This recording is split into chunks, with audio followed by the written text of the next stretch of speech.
Testing, testing, testing. 1, 2, 3. If you can hear me, clap once. If you hear me, clap twice. Good morning, Eastwood, 3rd through 5th. How you guys doing today?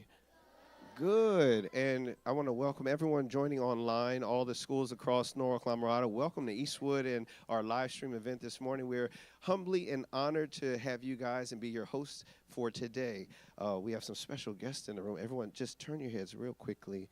We have our superintendent. We have some community members. We have Dr. Savar, some executive staff.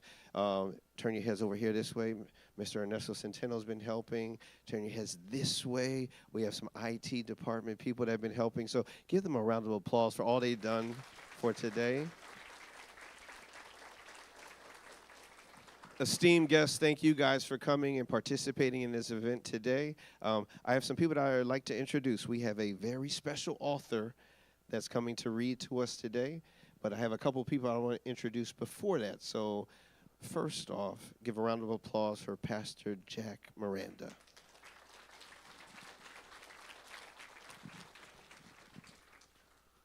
Good morning, Eagles. We are here to help you understand, even at a better level, money. Somebody say money. Money. We have some special guests for you, and I need to let you know that this is my favorite elementary school. All 7 of my children have come to this school. I've got a grandchild here, and we're going to have a good time. This is adult talk, and we want you to listen. We have some children's books that speak at a level of understanding on what subject? Money. Thank you. Money. Money's important. And we want you to learn it at a level of understanding that you can get. And so our speaker is Sheila Bair. But before that, I want you to meet somebody else that's real important and thinks that you're important enough to hear this message today. Now, we're not going to wait till you get your first paycheck as an adult.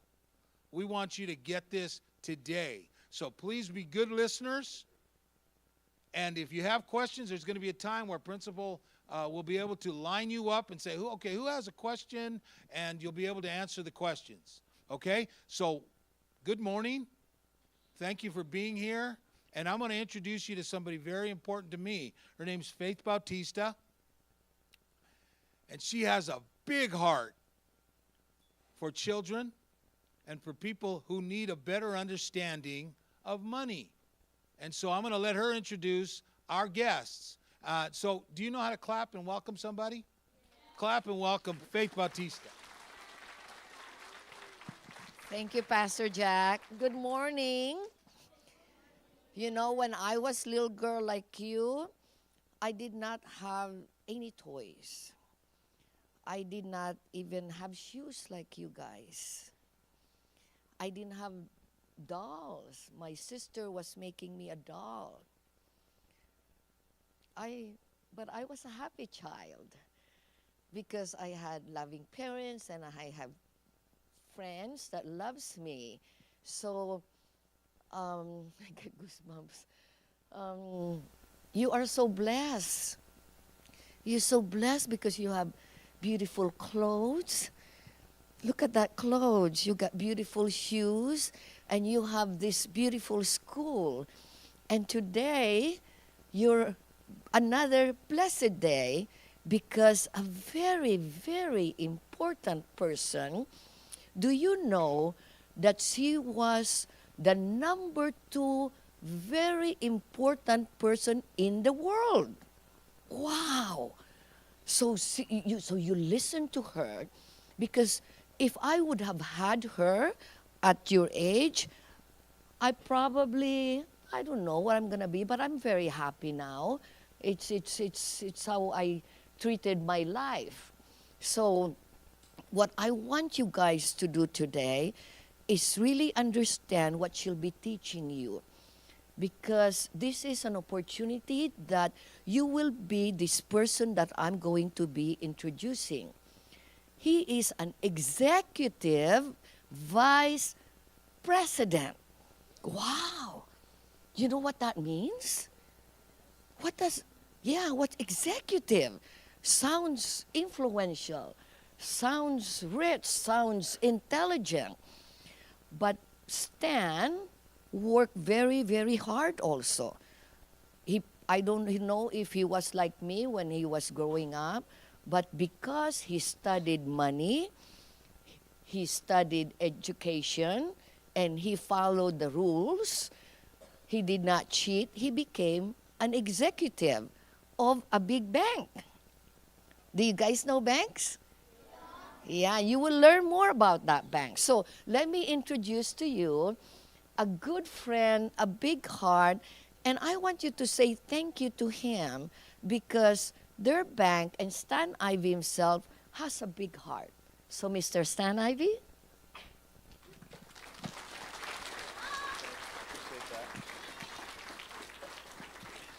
All right. Well, thank you, Faith. I appreciate the heart comment. Good morning, everyone. Hope you're having a great day. I also want to thank the National Diversity Coalition for bringing us all together here today, and also for the opportunity to see my former boss, Sheila Bair. So as Faith mentioned, I work for Bank of California, and we help people manage their money. And today, we are here to teach you how to manage your money, because managing your money is super important, like maybe one of the most important things. Because with money, you need money to get the things in life that you need: place to live, clothes, food, but also you can use it for things that you really want, like a new toy or a video game. But here's the thing about money. You usually have to earn it. When I was your age and I would ask my dad for money, he would say, money doesn't grow on trees. And he would make me, clean my room or mow the lawn to earn that money. But here's the thing, when you earn money, you want to protect it. And a good thing to do is to put your money in a bank to save it until you really need it. But you also have to make sure that the bank protects your money. And that's what Sheila Bair did when I worked for her. She was the chairman of the FDIC, and she was in charge of protecting all of the money in all of the banks in the entire country. So she's definitely an expert about money. And she was a tough boss, too, but also a good boss. In fact, as Faith mentioned, she was considered the second most powerful woman in the whole world. That's how important managing your money is. And she's here today to talk to us about how you can manage your money. That's pretty cool. So let's give her a big welcome, Sheila Bair.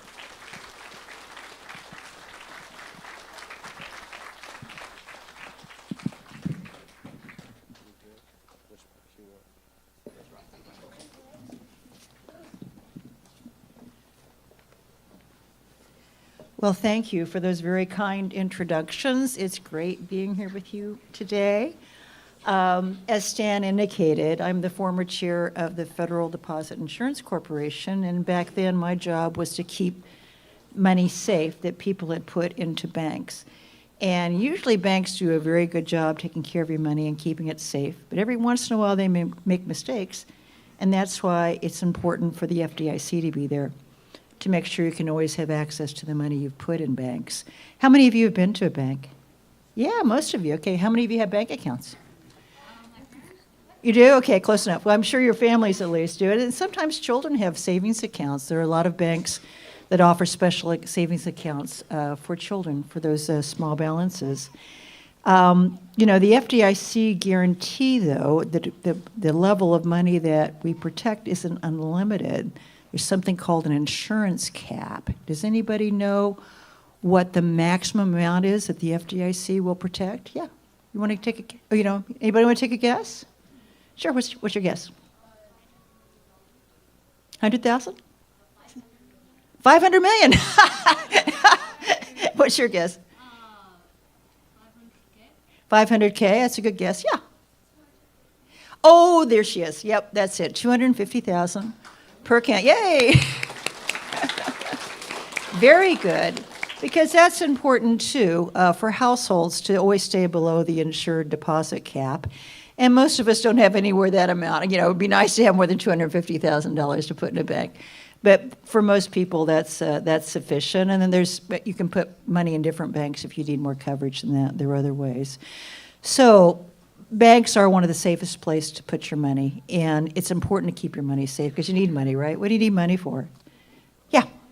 Like houses and. Yeah, housing. Yeah, yeah. Anything else? What do you need money for? We need money for shoes. Yeah. We need money for a car. Yeah. We need money for our electricity bills, our water bills. There's a lot of bills. You need money for a lot of things. Yeah, so that's important to understand what you need money for and then what you want it for, right? Needs versus wants. That's a very life insurance. Yeah. Well, yeah, that's true. Some people need, what do you need money for? Yeah. Right.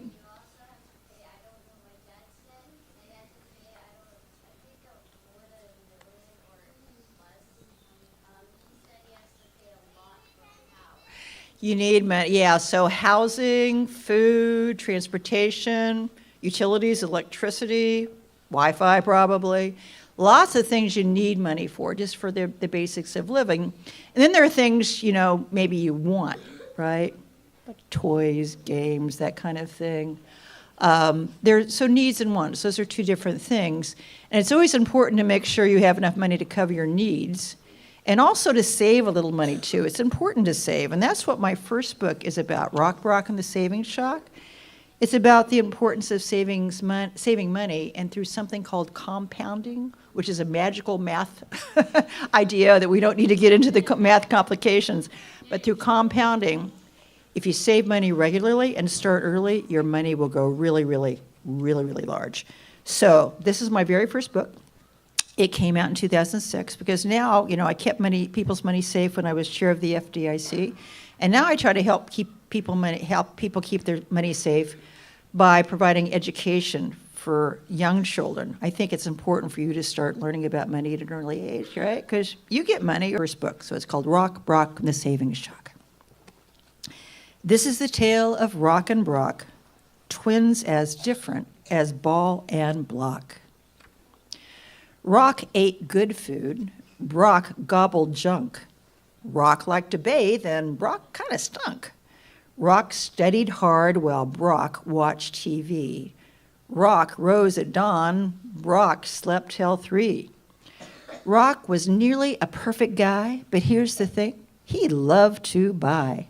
His brother Brock lived like a slob, but saved his money by the gob. One day their Gramps, a kindly man, proposed to them a savings plan.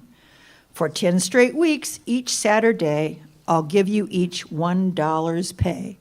To mow my lawn and wash my car, these simple chores will get you far, because I'll do a little trick.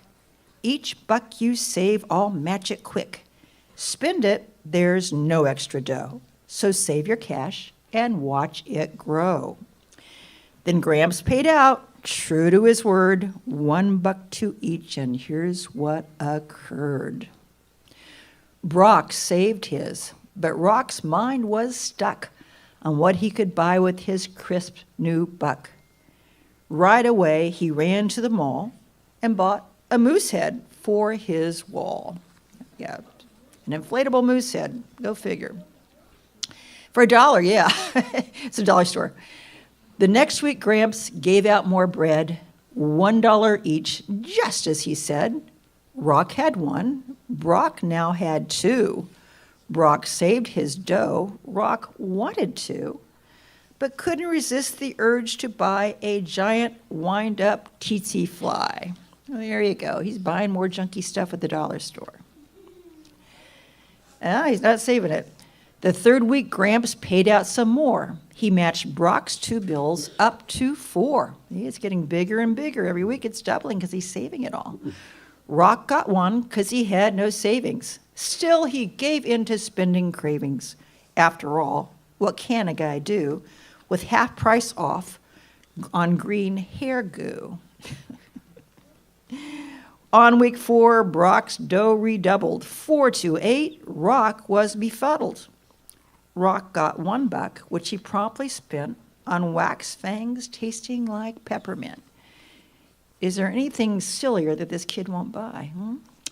The next week, Brock was tempted to buy an awesome toy he wanted to try, a rocket ship with a pop-off hatch.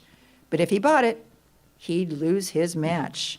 He stopped himself when he reached the store, and so Gramps paid him $8 more. Yeah, if he'd spent that money, he wouldn't get the match, but he didn't spend, he saved and got $8 more, another full match.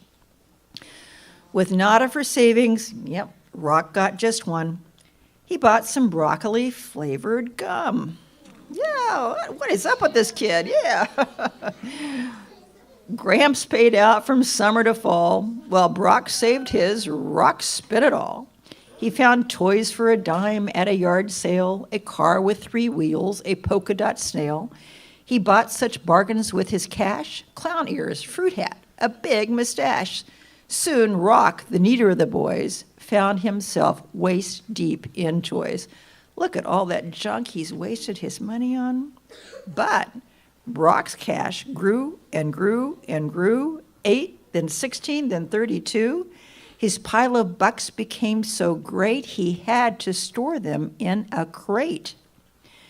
10 weeks went by, poor Rock was doomed. He had no cash, Brock's had ballooned. With matching dollars at the end, Brock had $512 to spend. Wow, yeah. So Brock used his cash to buy nice things, a telescope to see Saturn's rings, a book for Mom, a shirt for Dad, for Gramps, a robe of tartan plaid. With $50 left, what did Brock do? He opened a bank account for 2, FDIC insured. A joint account for him and his bro, a place to keep their hard-earned dough. Because Brock ate junk and he hated his bath. The one thing he knew his math. He saved his money like a miser, and of the twins he proved the wiser. By seeing Brock's humongous take, Rock finally realized his mistake. From that day on, he saved his loot and gave up on his spending toot. The twins stashed bucks in their account. For years and years they watched them mount, and by the time both had gray hair, they found that they were millionaires. So there you go. You like the book? Good. By saving regularly. Yeah, good. So banks don't really double your money. That's a really high. You can't get that much when you put money into a bank, but they do pay something called interest. So if you put money into a bank, it's usually expressed as a percentage. So right now, you can get Stan, about 5% in some bank savings accounts. Yeah. I heard if you get a credit card instead of a debit card, that once you pay off the bank's interest, Oh yeah. Because once you pay for something, you're not using your money, you're using the bank's money. Oh golly. Yeah. So let's not go there. So that's credit card. That's debt. We got another book called Billy the Bar and Bluefooted Booby, which I think you'll have. But yeah. So let's talk about savings now. The streamers cannot hear some of the questions. Oh, I'll repeat them. Okay, good. So let's talk a little bit. So this is a question about credit card debt, and that's a different topic. And I've got another book about debt that maybe your teachers can read to you later. I think we've donated all their 8 Money Tales books. Let's talk about savings, though. Let's talk about savings. Credit card is a form of borrowing. That can be dangerous, but let's talk about savings. So if you put money into a savings account at a bank, you can get something called interest. And that's usually expressed as a percentage, an annual percentage. So for instance, if the bank is paying you 5%, if you left $100 in your bank account for a year, you get an extra. Important for people in an early age to understand, the earlier you start savings, the better, because the longer it stays earning interest, there's something called compounding that will make it grow and grow and grow. The way Brock's money grew and grew and grew through this doubling that his grandpa was paying him. So good. So we're going to read another book, okay? And then we'll take some more questions. This is a second book called Princess Persephone's Dragon Ride Stand. It's a more recent book, and it's about something a little different. It's about making decisions based on impulse, and also it's about entrepreneurship, about starting a job and starting a business, and how hard it is to earn money and how easy it is to spend it. And because it's so hard earning money, you want to be really, really careful when you spend it.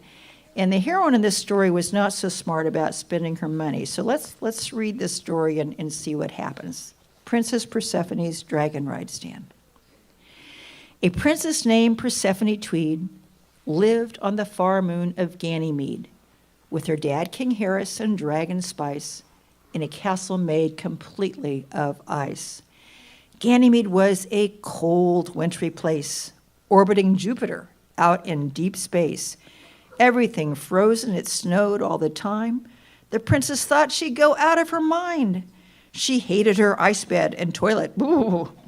She hated wearing 3 layers of fur. She hated sledding, and she didn't ice skate. I've nothing to do. Oh, woe is my fate.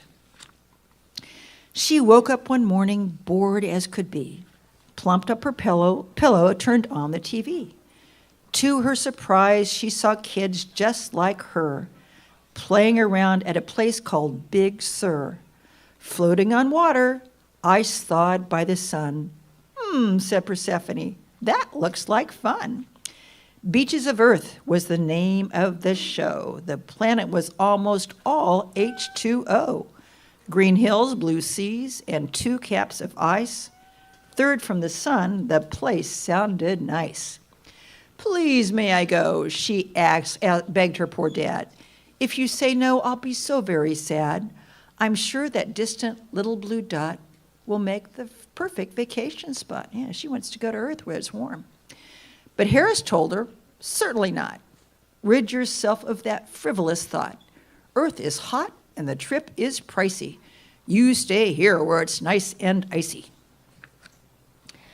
The princess decided she'd show her dad. I'll go on my own, let him get mad. Spice, fly me up to Saul's spaceship bay and get my checkbook. We shop today. Spice was reluctant. She had some doubt, but then the princess started to pout.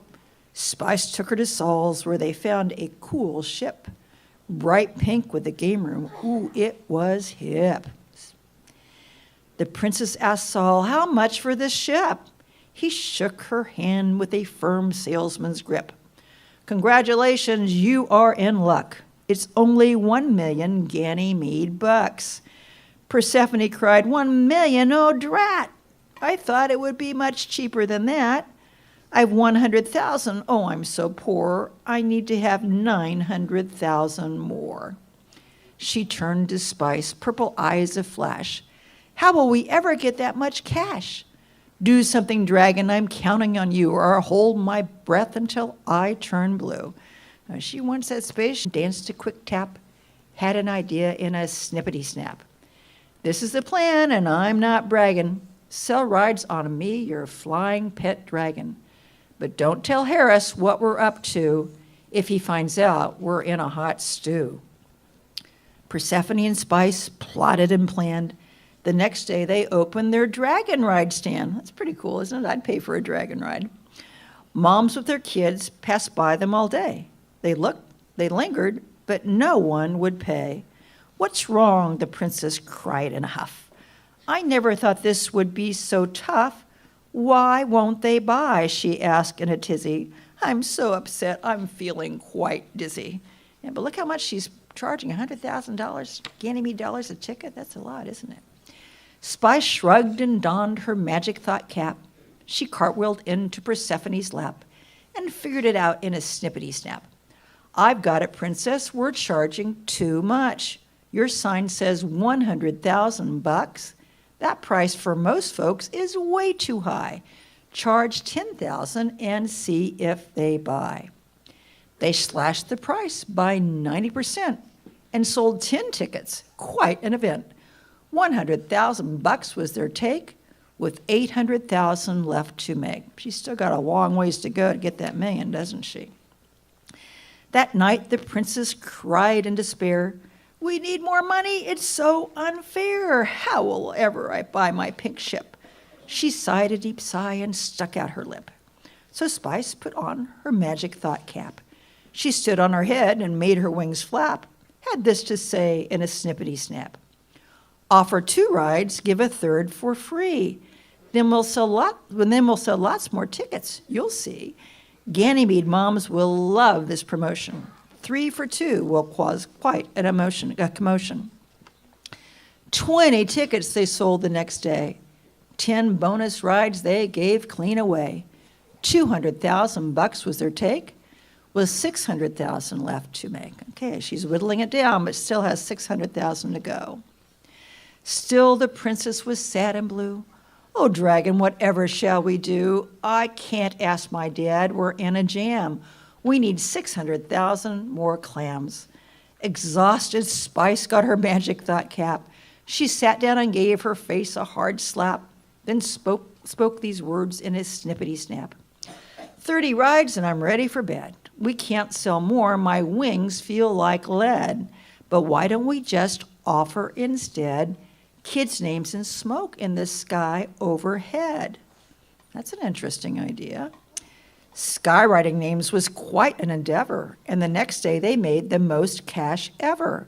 Spice wrote the names with style and finesse. 40 times over, what a success. Kate, Mike, Amelia, Naya, and Chuck, each of them priced at $5,000. $200,000 was their take, with now 400,000 left to make. The following day, business was fair. Spice wrote 20 kids' names in the air. $100,000 was their take, with 300,000 left to make. The next day it rained an icy muck. They didn't make one Ganymede buck. A great big fat nothing was their take, with 300,000 still to make. But then they got lucky and none too soon. The wealthiest mom on Ganymede moon asked to rent Spice for one whole day, a special treat for her son's birthday. "How much for the dragon?" she asked the princess. "Will a $500,000 do?" The princess said, "Yes. We guarantee your son will have fun, but payment is due when the job's done." Spice did the party, they got their dough. They headed for Saul's, all systems go. They paid $1 million for the ship, with 200,000 left for the trip. At light speed, they reached the Earth in good time. They landed right on the equator line. At last, the princess had reached her retreat. She just couldn't wait to feel all that heat. I think it's going to happen, As the hatch opened, Persephone swooned. The air hit her like a red-hot monsoon. "Ugh," she shouted, "close that door quickly. Eek, the heat makes my skin all sticky." Her dad tried to warn her, didn't he? Spice tried to find a place that was colder, flying north as Persephone smoldered.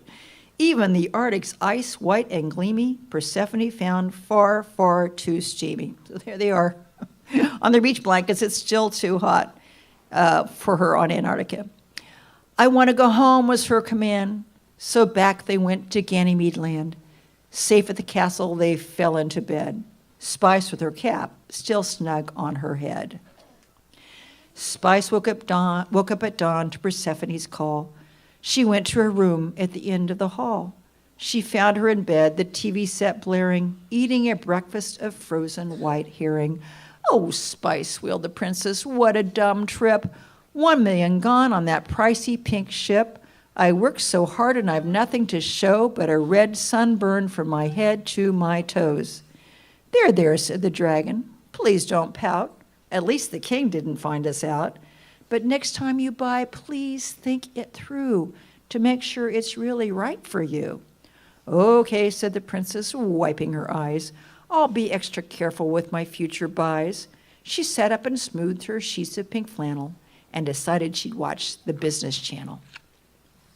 Each year after that, the princess and Spice would launch a business with the king's advice, sharpening sled rails and washing spaceships, walking reindeer selling flavored ice chips. They saved their cash for the princess's college, where she acquired financial knowledge. She always spent wisely, which brought her great mirth, especially travel, but never to earth. So there you go. She had a happy ending after all, didn't she? Yeah. But what was good? You like this book too? I like both these books. So what was Persephone's mistake, do you think? Who wants to tell me Persephone's mistake? Yeah, back there. I'm sorry, could you speak up a little bit, sweetie? Spinning around. So she saw an ad on TV, didn't she? And she made a decision. I want to go to Earth. This looks great. You know, she just didn't research it. She talked to her dad. Her dad tried to warn her. It's too hot. But no. She made a snap decision on impulse. She wanted to go to Earth. And so that was her first mistake, wasn't it? Not thinking through whether this was something she really wanted to do, not researching it more. What other mistakes did she make? Yeah. That she decided to spend all her money on a ship. Yeah. So she ended up spending $1 million Ganymede bucks, so $1 million, on a spaceship that took her to a trip that she found out she didn't even want to go. You know, and she worked so hard at that business. Well, she and Spice worked hard. She didn't even think about other things she could have done with that $1 million Ganymede dollars, did she, right? Think of all the other things she could have done that actually, if she'd thought about it more carefully, about how she wanted to spend that $1 million, she would have been able to do things that were meaningful to her instead of going to a trip that really was not, that was kind of a disaster, wasn't it? Yeah. Any other mistakes that she made, you think? Yeah. Uh-huh. Yeah, she just didn't think it through, did she? Yeah, she just made a quick decision on impulse. She didn't research it. And then she ended up squandering $1 million on something that she found out she didn't really want. You know what that's called? That's called buyer's remorse. Yeah. Have you ever bought something you spent your good money on and then you found out it wasn't something you really wanted? That ever happened to you? Yeah. What did you buy? Did you buy something that you regretted buying? What was it?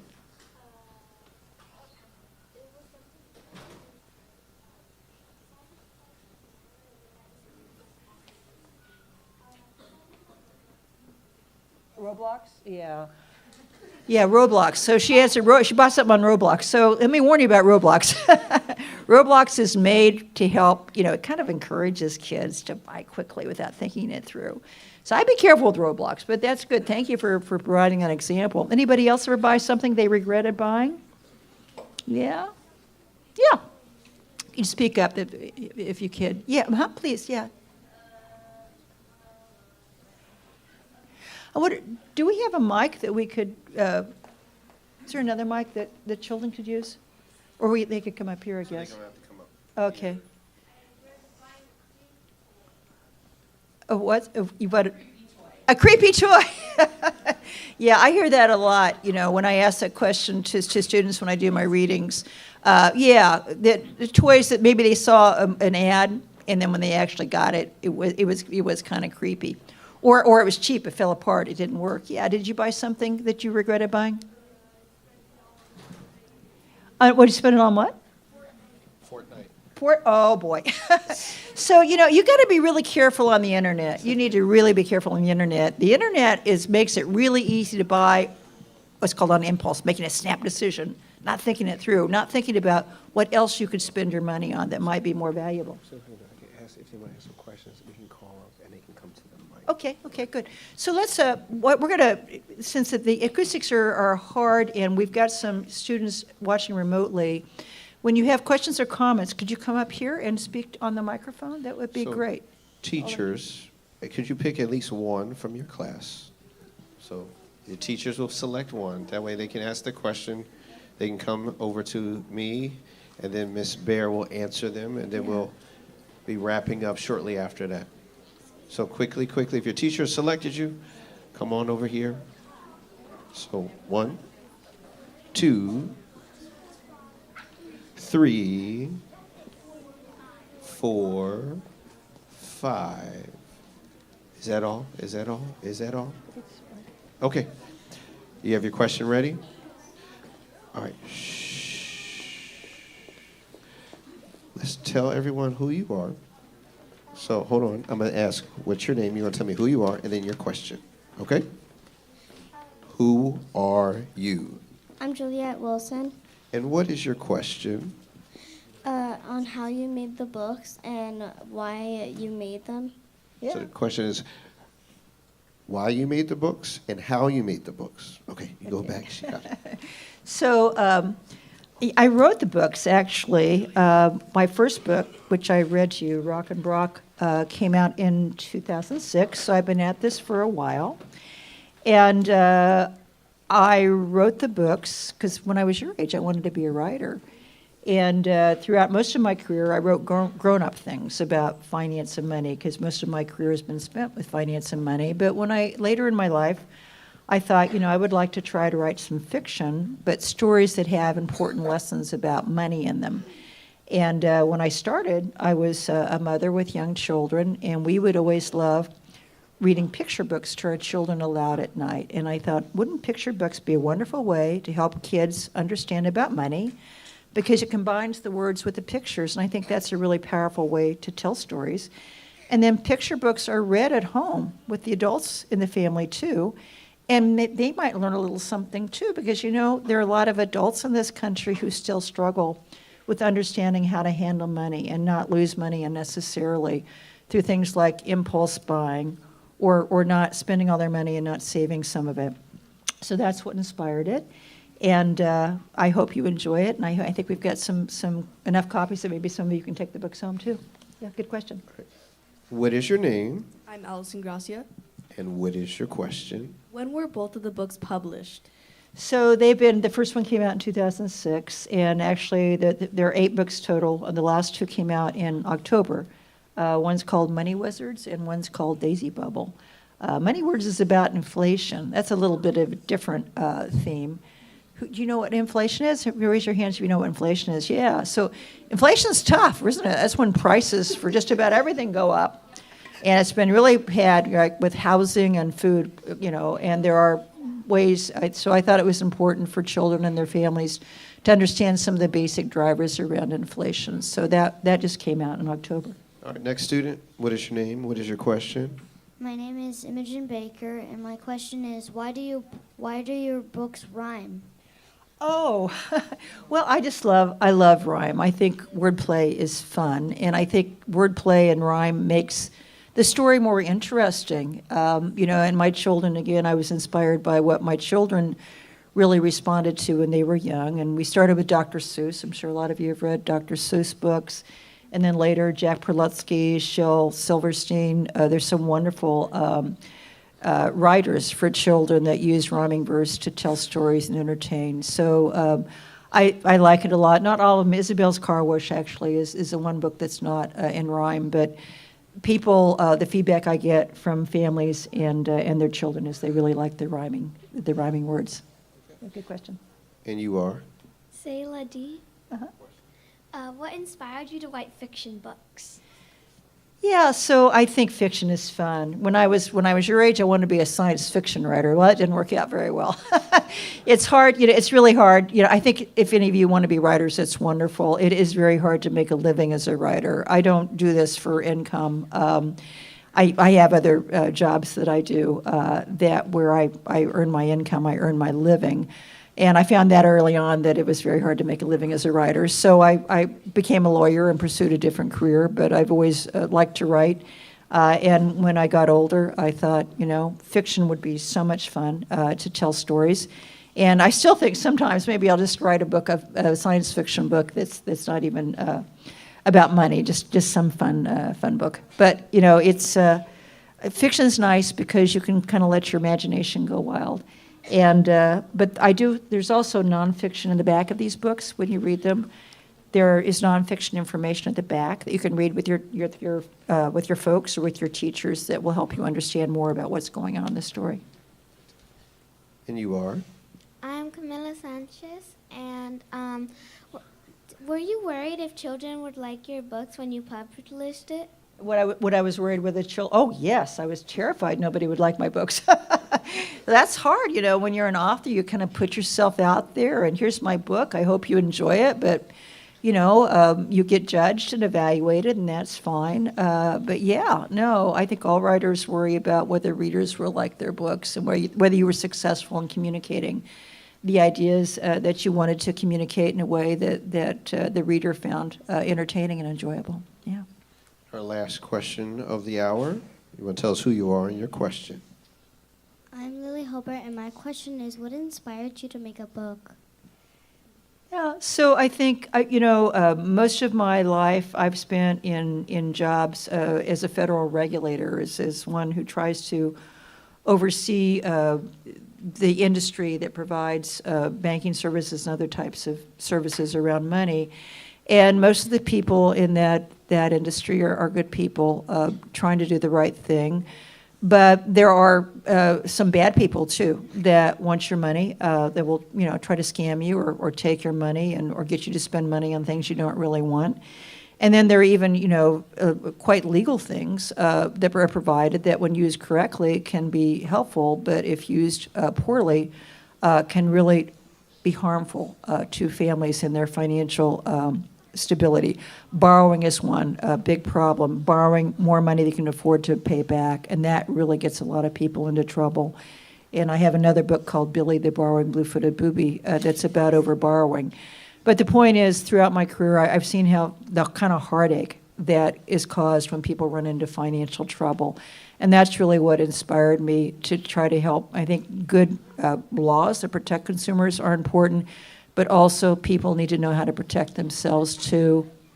And I think that a kind of education needs to start at an early age. So some of the heartache I've seen over the years as a federal regulator really inspired me to want to help families and help people at an early age understand how to protect themselves. Well, can we give a round of applause to Ms. Sheila Bair? Thank you. Thank you. Good. Thank you. We say thank you for this opportunity. Thank you for coming and sharing your books. Yeah. Some of you are saying, well, those friends that ask questions got a book. The foundation let me know that everyone in this room will get a book to take home. Yes, good. So good, let's good. give it I up hope for you enjoy them. them. Yes, good. Okay, goodbye. Thank you. Additionally, for our friends that are watching online, that you guys participated, your schools will be getting books sent to you as well, so more information will be coming. Dr. Lopez, could I ask you to come up just to say, Superintendent would like to say a couple words as we close out, so give him a round of applause as he comes.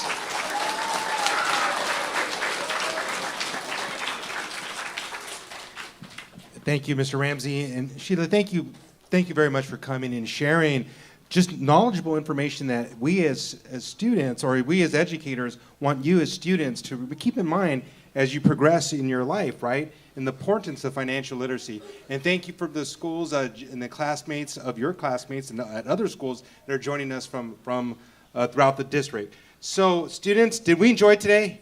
Yeah. Are you excited about receiving your books? Yeah. I'm excited for you. Let's give Ms. Sheila Bair another round of applause.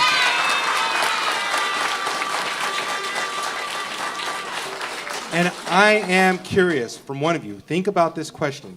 Can someone share something that they learned today they're going to keep in mind as they progress in their future around the topic of money? So think about that. What's something you learned you're going to remember? Okay. Yes. To save money. That's a good start. Thank you. To save money. The importance of that, right, is not to spend foolishly, but to save your money. Yes. Save my money and spend it wisely. One more. Yes. Borrowing is not good. That is correct. That is correct. Maybe if you lend money and you get interest on it, maybe that's good. Yeah. Well, boys and girls, let's have a great rest of the day. One final round of applause, and thank you so much.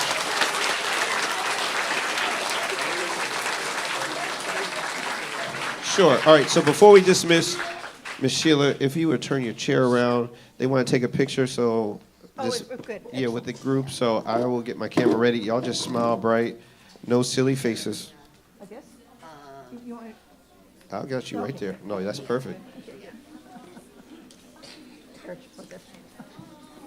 Here we go. 1, 2, 3.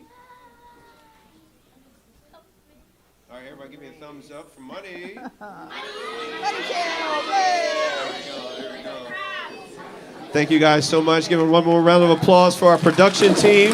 Thank you guys for making that happen. Oh, wait, I forgot.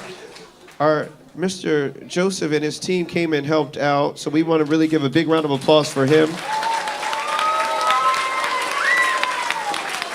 Also, you guys know about Eastwood TV. We have some students that were shadowing and learning about what real production looks like. So we have students in the back on the sound. They were working slides for YouTube TV. They were on cameras, slides. So give it up for your classmates and your peers. We all made this a success. But right now, I want you to look to your teachers for dismissal. We'll see you outside. Smile bright for picture day.